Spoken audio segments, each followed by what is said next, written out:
Another video, welcome back. Slightly different. This one is being detailed. It's having a stage 1 machine polish, a Geon ceramic coat, chrome delete, so front grille, window surrounds, headlight restoration as well. We have just done the washing, pre-wash, iron fallout, wheels, snow foam, APC, cleaned under the bonnet, cleaned all the engine. So now we need to dry it. Just going to use a drying towel. I'm not worried about using a blower or anything like that because we're running the polisher over it. That's not necessary. So we can just use our giant drying towel to dry the paint. And then we will clay bar. Don't know why I'm drying it if we're going to clay bar it. Let's dry the windows. So we've used RO water as well. So spotless water, as some of you may know it. So it doesn't dry watermarky. We could have literally left it out in the sun to dry. So we've got one of the big boys. It's basically something that filters the water for you. Really good actually, especially in the summer. And then yeah, we're gonna run the clay bar over it. Now, a lot of you may say, well, why are you gonna clay bar it if you're gonna machine polish it? The clay bar, you can work on concentrated areas, stubborn bits of tar and grime and things like that. We've also got to tar and glue it as well. With the polisher, you can't just hold the polisher on one spot because you'll have no paint left eventually. So we always clay bar, we always tar and glue. That will get most of the contaminants off. And the job of the polisher is to remove the swirls and the scratches. It's not to get tar and other road debris off of the paint. So there's other tools for that. So yeah, we're going to clay bar it, we're going to tar and glue it. Then we're going to measure the paint. So that's crucial. That's very important when polishing. If you measure the paint, you can go around, find out how much paint is on the panel, measured in microns. Anything that's low, I would say below 50, I wouldn't personally polish. Some people will be like, yeah, it's loads of paint left on that. Well, that's your own risk. German cars, they love the paint.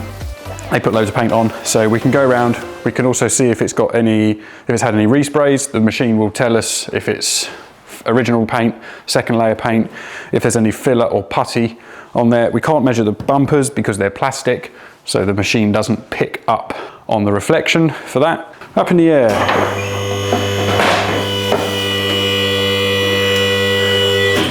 Okay, so wash, decon, almost finished. We can just spray this on all over the car, leave it for a few minutes. You can do it panel at a time if you want. I tend to just spray the whole car, and then if it dries out, well, by the time you get to that panel, then just put some more on. That's what I do. And then load it up all the way where you know there's going to be loads of tar. And if this was on a white car, you'd see all the black drips dropping down. Dropping down? Running down. As the tar is melting, but it's a black car, which means you can't see anything. Weird how different colour cars all behave differently. White cars, you can't see where you're putting the ceramic coatings on. Black cars, you can't see the tar or anything like that. The good thing with a black car is you can definitely see where you've been polishing, because we all know black cars are a nightmare to keep clean. You can do the wheels if you want to do the wheels. I don't need to do the wheels. They're nowhere near that bad, and they had the whole wheel cleaner, decon, and I'm sure wheel cleaner, if you read the ingredients, there's probably some sort of tar and glue in there maybe. Who knows? Right, leave that for a couple of minutes. So I always soak the cloth as well that I'm using. Some people may say that's a waste of tar and glue, but at least I know I have enough chemical on my rag to do the job. And then literally make sure my metal drawstrings are put away. And now rub, rub, rub, rub.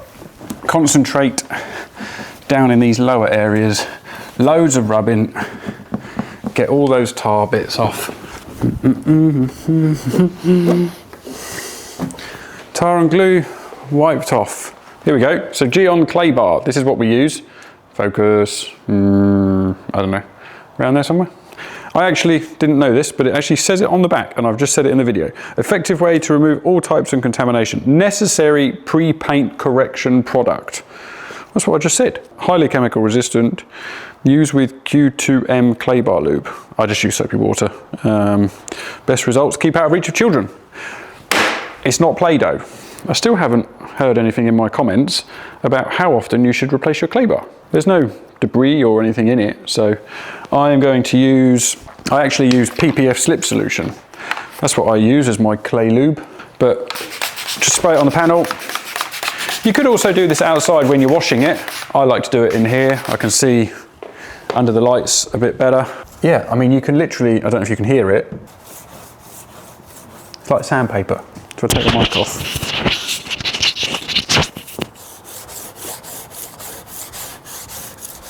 And then we go back.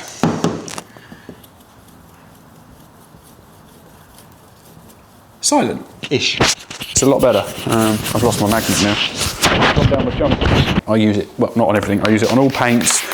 PPF, before we wrap, before we polish. It doesn't take ages, obviously depending on the size of the car. I don't know if there's a specific motion, if you're supposed to do circles, if you're supposed to do lines. I don't think it really matters as long as you use it. There you go. That's this side of the bonnet done. That didn't take too long, did it? You could use a clay mitt. A lot of people use a clay mitt. I personally don't think they're as good as an actual lump of clay. I have used them in the past when I've wrapped panels and things like that. There's still some, not always, but sometimes there's still bits of grime and stuff left on the paint. Okay, so the whole car has been deconned, washed, iron fallout, wheels have been done, it's been clay barred, it's been tar and glued, it's been snow foamed, it's had every wash chemical, APC, it's done everything. So this is now ready for us to measure the paint, and then we can start getting it ready for machine polishing. So stage one, but as you can see, the front is pretty peppered. It's, yeah, it needs some paint, definitely. We can't work miracles, but we'll do our best, absolutely, as always. But yeah, let's measure the paint. This little device measures paint. If we turn it on, fingers crossed, it connects to the app. I have to close the app. There we go. It's a weird, promising noise, but it says connected, so there we go. And now what we do is we just literally need to go around and measure the paint. But first, we can make a report. Have to remember how to do it. Click new, and then we just call it C63. Now we have a picture of a car. Can you see that on there? Without the refresh rate of the phone screen going crazy. So it's got 1, 2, 3, 4, 5 written on it. And what we do is we start up in this top corner, and it says there 90, what's the word? Microns. So we can literally go around and measure the paint all over the car. So number 4, number 5. Okay, so there is around about 100 microns of paint all over on that bonnet. And then front wing. So this is near side front wing, 94, 101, 111, 96, and so on. And we just go around the whole car. Oh dear, that's because I took it off too early. We know that it's safe to polish. Oh dear, I moved it again too soon. Okay, so that is all good, apart from this one, not this one, this one that I moved too early here. There we go. But that was fun to watch, wasn't it? So we have that report, that's done, that's saved. We can send that to Chris, and we know that we're good to start polishing. Here we go. Right, so we're using Kosh Chemi Heavy Cut, brand new bottle. Let's go. A couple of dabs. No power. Power! No power.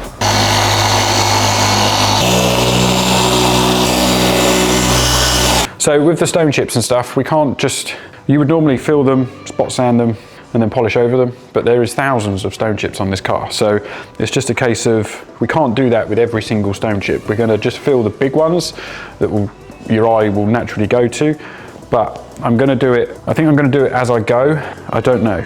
Like I said, I can spot sand the big ones, but there's just so many of them. It's just a case of managing what we do.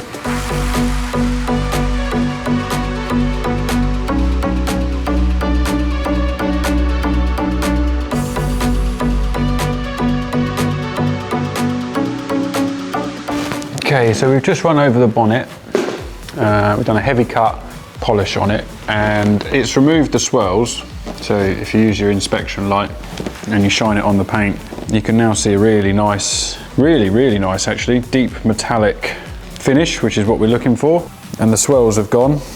So a stage 1 machine polish, different people say different things, but generally I think they remove probably around sort of 70–80% of scratches and things like that. There's still quite a few deep ones in this bonnet that would need a rotary applied to them, stage 2, spot sanding as well. But because the customer's getting the bonnet painted, I don't know when that's happening, but the front of the car's being painted, it's obviously not worth it.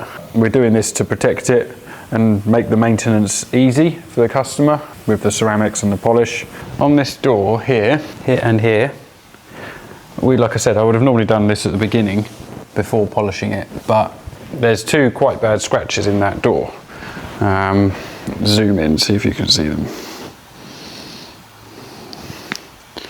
So I have filled it with black touch-up, and now we are going to spot sand them. We're going to sand them down, and then we're going to polish on top of it, and hopefully, fingers crossed, the scratch will still be there, but it will have taken your eye off of it.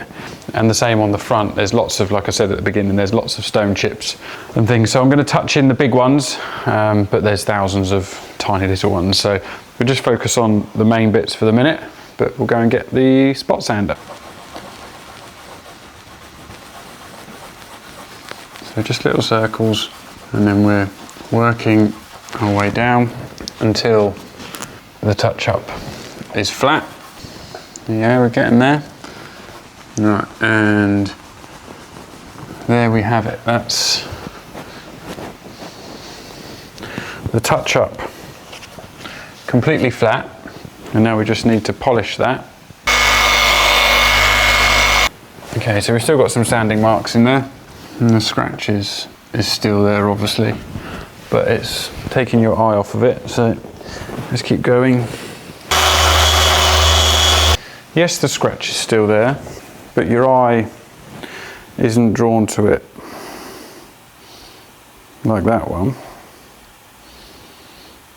We do have to do a chrome delete and a headlight restoration on this, but the car is going out tomorrow and it's also still dripping water. You try and do a chrome delete on these little trims and under window surrounds and door mirrors and stuff when there's water coming out, it's a nightmare. I always do chrome deletes before you wash it, and then you wash it after. You just clean the trims that you need to as you go with isopropanol and things like that. But with this still dropping water, I'm going to do the chrome delete in the morning, but I need to coat it tonight so that it's got time to cure. So we're going to put the coating on now. We're just not going to coat the chrome trims. We can then do the headlight restoration and the chrome delete in the morning. Customer's picking it up in the afternoon, and then I can put a tiny little bit of ceramic on the chrome delete. So yeah, let's get on with Geon Base Type 2. One of these. Give it a shaky. New sponge and a few stickers and bits and bobs. We also need to prep it before we do this. So we need to run over it with Geon Prep. So I don't know why I've got that out, because we then need to leave it half an hour for it to gas off. According to the Geon scientists, that's what we have to do. So that's what we do. Geon Prep just removes any polish and grease and surface stuff, contaminants that are going to muck around with the coating. So yeah, this is basically just a, do I want to say degreaser? Oh no, it says degreaser on the bottle. So strong pre-coating degreaser. So we're going to get some new cloths. We don't want to scratch the paint that we've just spent all afternoon machine polishing. A nice fresh Geon cloth. Spray a bit on the rag, and then we're just going to wipe the whole car over with this, and then yeah, we need to let it gas off, whatever that means. It means that solvents need to vent. It does smell good. everyone loves the smell of prep, but smelling solvents is bad for you. Base type 2, Geon, infinite warranty ceramic coating. Shake, shake, shake. Here we go, prep done. Stage 1 machine polish done. Let's get loads of that on there to start with. Okay, and here we go. Coating being applied. Circle motions, that's what Geon say, circle motions. So this is going to enhance the gloss level, and it's also going to make the maintenance an awful lot easier for the customer. Whole bonnet done. And like I said, if you want to finish with your stripes, you can do. Some people like stripes, some people like crosses. I'm not overly fussed.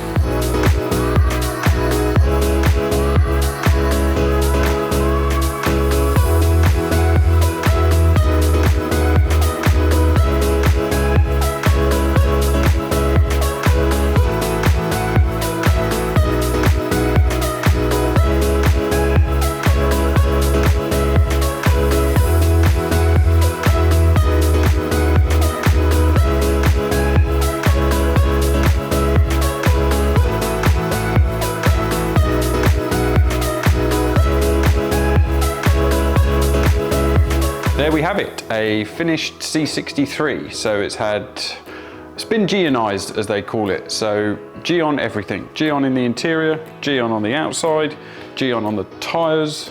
The only thing that wasn't Geon is the polish and the wrap. So 3M high gloss chrome delete on the window surrounds, the front grille, headlight restoration. So we sanded those down with some 3000, PPF'd them, ceramiced the front windows. I had some Repel left over. We normally charge for that, but I put that on there for free, purely because it was a little bit left in the bottle. Yeah, infinite warranty ceramic coat as well. So it's for the lifetime that the customer owns the vehicle. So that's been applied. And then I have also said to the customer that once the front of the car's been painted, that we will recoat it free of charge. So the service that they paid for is a lot of money. So I think it's only fair that we can coat that for them once it's ready and the paints have hardened and gassed off. So yeah, thanks for watching this one. We hope you enjoyed it. There's probably more just time lapses and things like that. But yeah, see you in the next one. Oh, remember to like and subscribe.